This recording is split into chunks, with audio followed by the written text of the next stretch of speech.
नमस्कार, मी विशाखा माळी तुमचं स्वागत करते यशस्वी शाळेच्या यूट्यूब ऑनलाईन एज्युकेशन प्लॅटफॉर्मवर. तर आपण एक टॉपिक सुरू केलेला आहे भारतीय मृदा. तर त्याच्यामध्ये आपण बरेच वेगळ्या वेगळ्या मृदा आपण कव्हर केलेल्या आहेत, जसं लाल मृदा, गाळाची मृदा, काळी मृदा. तर आज आपण बघतोय लॅटेराइट सॉइल, लॅटेराइट मृदा. तर ते कुठल्या कुठल्या प्रदेशात? पश्चिम घाट, कर्नाटका, केरळ आणि तमिळनाडू या प्रदेशामध्ये आपल्याला लॅटेराइट सॉइल दिसून येते. त्याच्यामध्ये मुख्य घटक असतात आयर्न आणि ॲल्युमिनियम. त्याच्यामध्ये कुठले कुठले पिके घेतली जातात? तर जनरली त्याच्यामध्ये चहा, कॉफी आणि काजू यासारखे पिके घेतली जातात. तर हे आहे लॅटेराइट सॉइल.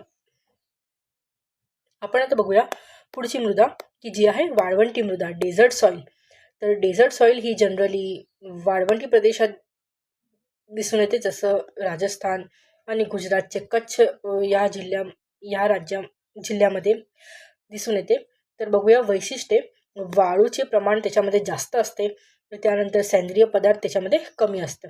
त्यामुळे त्याच्यामध्ये बाजरी, गहू आणि ज्वारी अशी पिके घेतली जातात. तर हे होतं हे पिक्चर आहे आपलं वाळवंटी मृदेचं.